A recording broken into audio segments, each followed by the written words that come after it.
समय पेड़ों पर चहचहाते पक्षी। कुहू कुहू मीठी धुन बसेरा है मेरा फूलों के बगीचे में सुन। अरे टुनटुनी बहन, आज तो बहुत खुश लग रही हो। हाँ पिंकी बहन, आज मेरे अंडों से बच्चे निकलने वाले हैं। वो तो बड़ी खुशी की बात है। आज जंगल में जश्न होना चाहिए। कुछ देर बाद चारों ओर अफरा तफरी मचती है। अरे नहीं, मेरे अंडे कहाँ गए? कल ही तो रखे थे। मेरे भी एक भी अंडा नहीं बचा। मेरा घोंसला तो खाली है। कौन है ये अंडों का दुश्मन? कालू कौवा एक सूखे पेड़ की ऊंची डाली पर बैठा था और अंडे खा रहा था। हा हा हा हा, जंगल में सबसे चालाक मैं। ये मूर्ख चिड़िया कभी नहीं समझेंगी कि उनके अंडों का चोर मैं हूँ। तभी नीचे से आती है टुनटुनी की आवाज। कालू कौवे, तुम्हारी चोंच पे ये पीला दाग क्या है? कुछ नहीं, आम खा रहा था। सर्दी में आम? झूठ बोल रहे हो कालू। सभी पक्षी एक बड़ी डाल पर इकट्ठा होते हैं। अब बहुत हो गया। हर हफ्ते किसी न किसी के अंडे गायब हो रहे हैं। हमें चोर को पकड़ना होगा, नहीं तो हमारी नस्ल ही मिट जाएगी। मैं कल रात जागूंगी, जो भी आएगा उसे मैं पकड़ लूंगी। घना अंधेरा। टुनटुनी अपने घोंसले में अंडों के पास छुपकर बैठी थी। बस अब कोई हलचल हो, मैं तैयार हूँ। हल्की फड़फड़ाहट होती है। कोई धीरे से घोंसले के पास आता है। बस एक चोंच और। पकड़ो, कालू चोर है। यही है अंडों का हथियारा। सभी पक्षी एक साथ उड़कर आते हैं और कालू को घेर लेते हैं। धोखेबाज, हम तुझसे भरोसा करते थे। अब क्या सफाई है तेरे पास? माफ कर दो, मुझे बहुत भूख लगती थी। मैं अकेला हूँ। भूख का मतलब ये नहीं कि तुम दूसरों की संतानों को खा जाओ कालू कौवे। क्या तुम्हारा ज़मीर एक पल को भी नहीं कांपा जब तुम हमारे नन्हे अंडों को अपनी भूख का शिकार बना रहे थे? तुम्हारी चोंच से जो अंडा फूटा है वो सिर्फ अंडा नहीं था, वो हमारी आशा थी, हमारा भविष्य था। हर अंडा जो तुमने खाया वो किसी माँ की ममता, किसी पिता की मेहनत और एक नई जीवन की शुरुआत थी। क्या तुम्हें कभी ये नहीं लगा कि ये नन्हे अंडे जो बोल भी नहीं सकते, उड़ भी नहीं सकते, जिनकी सांसें हमने सीने से लगाकर सहेजी, वो तुम्हारे लिए खाने की चीज नहीं, हमारी आत्मा का हिस्सा है। आज तुम रंगे हाथ पकड़े गए हो कालू, लेकिन तुम्हें क्या पता कि सबसे बड़ा अपराधी वो होता है जो भरोसे को तोड़ता है। हमने तुम्हें अपना साथी माना, लेकिन तुमने हमें ही उजाड़ दिया। अब फैसला जंगल की पंचायत करेगी।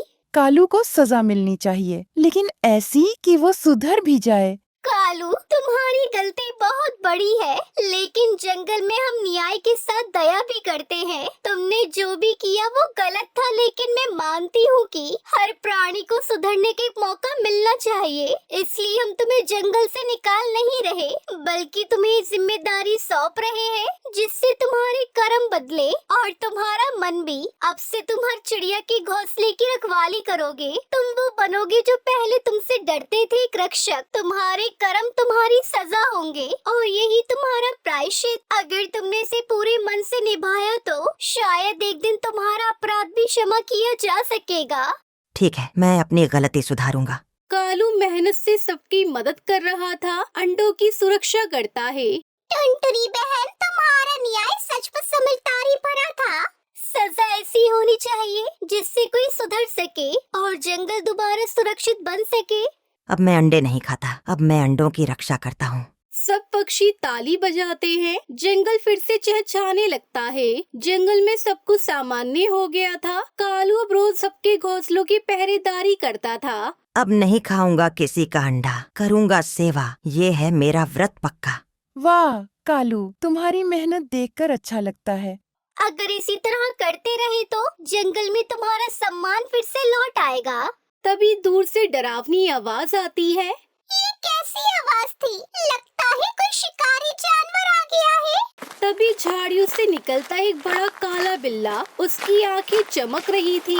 म्याऊं, आज तो ताजा ताजा चूजे मिलेंगे मुझे खाने को। सभी पक्षी दहशत में उड़ जाते हैं। अरे नहीं, मेरे अंडे तो अभी अभी फूटे हैं। अगर अब डर गया तो सारी मेहनत बेकार हो जाएगी। कुछ करना होगा। कालू फौरन उड़कर पेड़ों के बीच एक जाल बुनने लगता है। मैंने घोंसले उजाड़े थे, अब उन्हें बचाऊंगा। मुझे चालाकी से इस बिल्ले को उलझाना होगा। बिल्ला पेड़ों के नीचे पहुंचता है।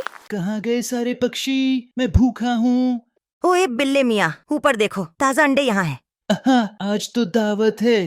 बिल्ला जैसे ही ऊपर डाल तक पहुंचता है, कालू की योजना काम कर जाती है। बिल्ला पेड़ों के बीच लटकाए गए बेलों में उलझ जाता है। अरे ये क्या? मुझे छोड़ो। तुझे छोड़े? अब जंगल की अदालत तुझे छोड़ेगी या नहीं, ये देखना होगा। सभी पक्षी इकट्ठा होते हैं। कालू बिल्ली को पकड़े हुए लाता है। अरे वाह कालू, आज जो तुमने किया वो कोई सच्चा रक्षक ही कर सकता है। पहले तुमने अंडे खाए थे और आज उन्हें बचाया है। अब तुम सच में बदल गए हो। अरे इस बिल्ली का क्या करें? हम उसे छोड़ सकते हैं अगर ये कसम खाए कि जंगल में दोबारा नहीं आएगा। कसम खाता हूँ, अब जंगल के पास भी नहीं फटकूंगा। पक्षी उसे चेतावनी देकर छोड़ देते हैं। कालू को सब पक्षी सम्मानित करते हैं। अब तुम केवल चालाक नहीं, समझदार और बहादुर भी कहलाओगे। सावधान कालू। और सबसे बड़ी बात, तुमने सुधर कर ये साबित कर दिया कि हर कोई दूसरा मौका पा सकता है। दोस्तों, आज मैं गर्व के साथ कह सकती हूँ कि हमारा जंगल न केवल सुंदर है बल्कि न्याय प्रिय भी है। हमने एक अपराधी को सजा दी लेकिन उसे बदलने का अवसर भी दिया। और कालू कौवा, उसने उस अवसर को पहचान कर आज हमें दिखाया कि परिवर्तन संभव है। जो चिड़िया अपने अंडे बचाने के लिए समय डरती थी, वही आज कालू के पास अपने बच्चों को छोड़कर निश्चिंत रहती है। इससे बड़ा परिवर्तन और क्या होगा। मुझे नया जीवन देने के लिए शुक्रिया। अब मैं टुनटुनी बहन और सभी पक्षियों का हमेशा रानी रहूंगा। जंगल में उल्लास का माहौल था। सभी चहचहाते हैं, जिंदाबाद कालू, जिंदाबाद टुनटुनी।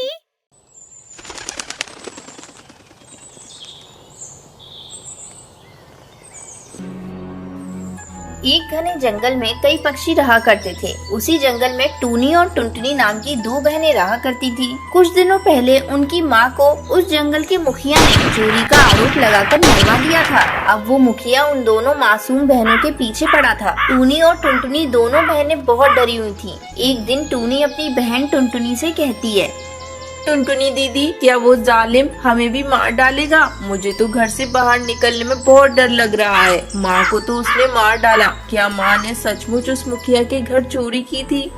नहीं टूनी, हमारी माँ चोरी नहीं कर सकती। वो तो हमें शिक्षा देती थी कि चोरी नहीं करना चाहिए। फिर माँ चोरी कैसे कर सकती है? तब तक आप लोग कमेंट में बताएं 99 into 9 कितने होते हैं। जरूर उस मुखिया के घर किसी और ने चोरी करके हमारी माँ पर इल्जाम लगा दिया होगा। दीदी, कई दिनों से हम घर में छिपकर बैठे हैं। जो भी घर में माँ ने भोजन इकट्ठा किया था वो खत्म हो चला है। अब तो हमें घर से बाहर निकलना ही होगा, नहीं तो हम भूखे मर जाएंगे।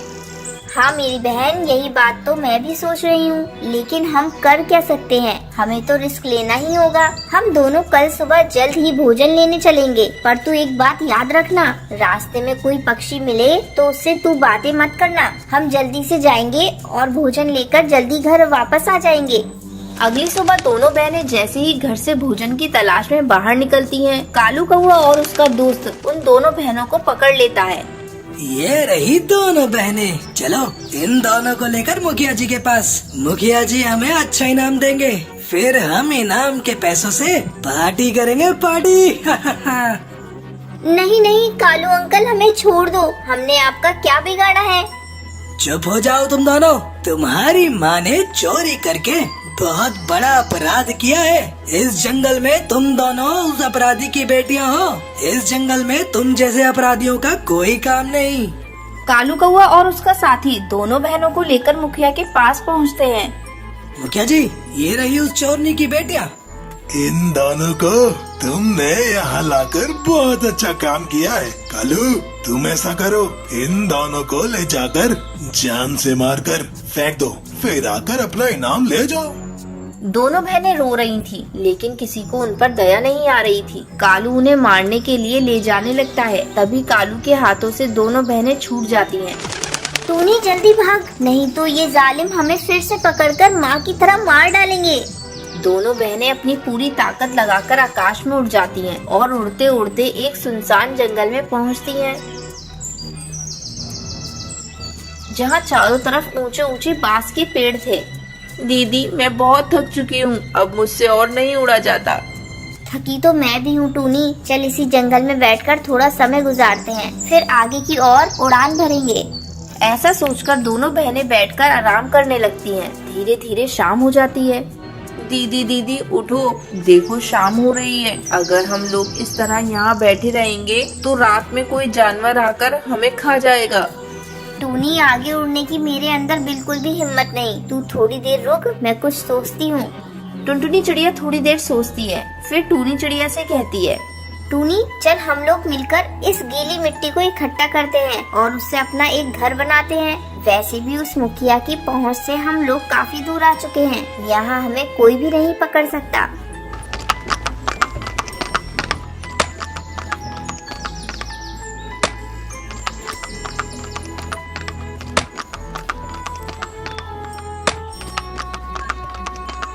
दोनों बहनें गीली मिट्टी से अपना एक प्यारा सा घर बनाती हैं। इस तरह दोनों बहनें उस मिट्टी के घर में खुशी खुशी अपनी जिंदगी बिताने लगती हैं।